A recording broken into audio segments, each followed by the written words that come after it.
En 1960, una mujer llamada Esther llegó a un hospital en Montreal buscando ayuda para lo que hoy llamaríamos depresión postparto. 4 meses después, sus expedientes médicos decían que estaba completamente despatronizada. No podía hablar, no podía tragar sola, había perdido el control de su cuerpo. No fue un accidente, fue el resultado de un tratamiento diseñado, financiado y ejecutado de forma deliberada por uno de los psiquiatras más respetados de su época. Y lo más perturbador no es lo que le pasó a ella, es que había cientos de personas más pasando por lo mismo, sin saberlo, en el mismo edificio. Nuestro protagonista se llama Donald Ewen Cameron, un psiquiatra nacido en Escocia en 1901. No era un desconocido ni un charlatán. Llegó a presidir la Asociación Americana de Psiquiatría y también la Asociación Mundial de Psiquiatría. Es decir, estamos hablando de alguien que estaba en la cima absoluta de su profesión. En 1943 fue invitado a dirigir un nuevo instituto psiquiátrico en Montreal, dentro de la Universidad McGill, el Allan Memorial Institute, instalado en una antigua mansión llamada Ravenscroft. Cameron tenía una obsesión particular. Creía que podía curar la esquizofrenia, no tratando los síntomas, sino borrando por completo la mente del paciente y reconstruyéndola desde cero. A este proceso de borrado le llamó departening, despatronización, y a la fase de reconstrucción posterior le llamó psychic driving, manejo psíquico. Sonaba en la superficie como ciencia de vanguardia. En la práctica se convertía en una de las páginas más oscuras de la psiquiatría del siglo XX.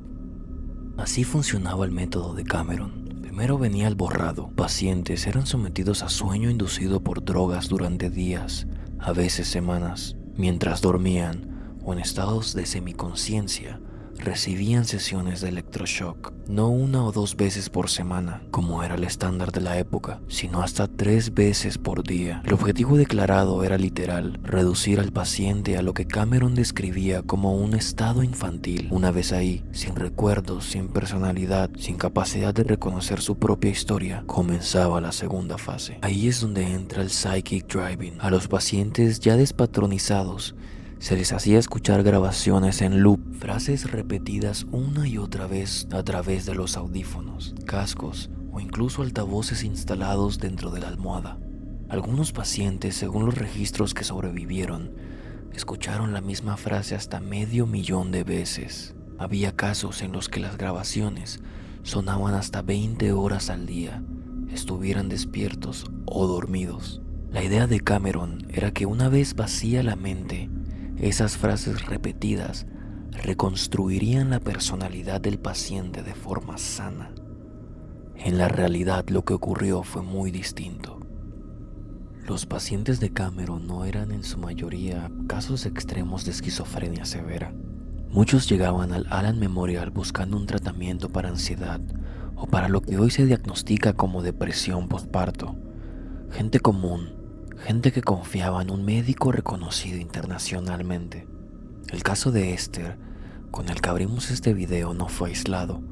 Se estima que alrededor de 80 pacientes del instituto pasaron por el proceso completo de despatronización. Muchos emergieron con amnesia retrógrada.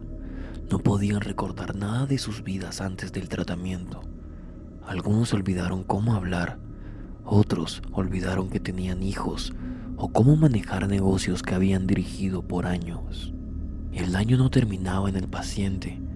Familias enteras quedaron marcadas, divorcios, hijos enviados a hogares temporales, generaciones completas cargando el impacto de un tratamiento que nunca debieron recibir. Uno de esos casos, una mujer llamada Esther Schreier, estaba embarazada cuando fue sometida al tratamiento.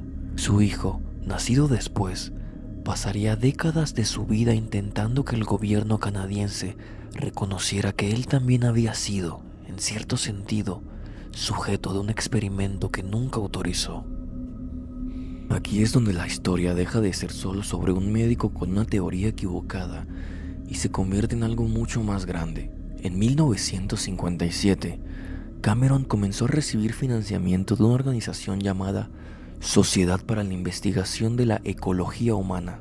Sonaba a una fundación académica cualquiera. En realidad, era una fachada de la Agencia Central de Inteligencia de Estados Unidos, la CIA. El programa se llamaba MK Ultra y el trabajo de Cameron fue registrado internamente como el Subproyecto 68. La CIA, en plena Guerra Fría, buscaba entender si técnicas como esas podían usarse para el control mental, para interrogatorios, para borrar la memoria de agentes dobles o para crear métodos de manipulación psicológica aplicables en inteligencia. Durante años se debatió si Cameron sabía exactamente para quién trabajaba. La evidencia sugiere que gran parte de su equipo médico ni siquiera estaba al tanto del origen real de los fondos. Pero lo que sí sabemos con certeza es esto. Entre 1957 y 1964, la CIA canalizó decenas de miles de dólares hacia su investigación y el gobierno canadiense, por su parte, aportó cientos de miles de dólares adicionales a lo largo de los años 50 y 60. En 1973, cuando el escándalo del MKUltra empezó a amenazar con salir a la luz, la CIA ordenó destruir la mayoría de los archivos del programa. Los expedientes personales de Cameron sobre sus pacientes tampoco sobrevivieron. Gran parte de lo que hoy sabemos no viene de los documentos oficiales del propio experimento, sino de demandas judiciales y testimonios de víctimas y de sus familiares. El programa de Cameron terminó oficialmente en 1964, cuando él mismo dejó el instituto, pero el público no se enteró de lo que había pasado ahí dentro hasta más de una década después, cuando MKUltra se hizo público en 1977, gracias a documentos obtenidos por una periodista mediante una solicitud de acceso a la información. En la década de 1980, los pacientes de Cameron empezaron a salir públicamente. Más de 300 personas presentaron reclamos de compensación ante el gobierno canadiense. En 1988, 9 sobrevivientes recibieron una indemnización por parte del gobierno de Estados Unidos. En 1992, 77 sobrevivientes canadienses recibieron compensaciones de su propio gobierno, pero más de 250 reclamantes fueron rechazados. Algunos porque no pudieron presentar expedientes médicos. Muchos de esos expedientes habían desaparecido. Otros presentaron su reclamo demasiado tarde y otros porque, según el criterio del gobierno, no habían sufrido lo suficiente. Ni el gobierno de Estados Unidos ni el de Canadá reconocieron oficialmente responsabilidad legal. Las compensaciones que sí se entregaron se dieron en palabra de los propios funcionarios por motivos humanitarios y compasivos, no como una admisión de culpa.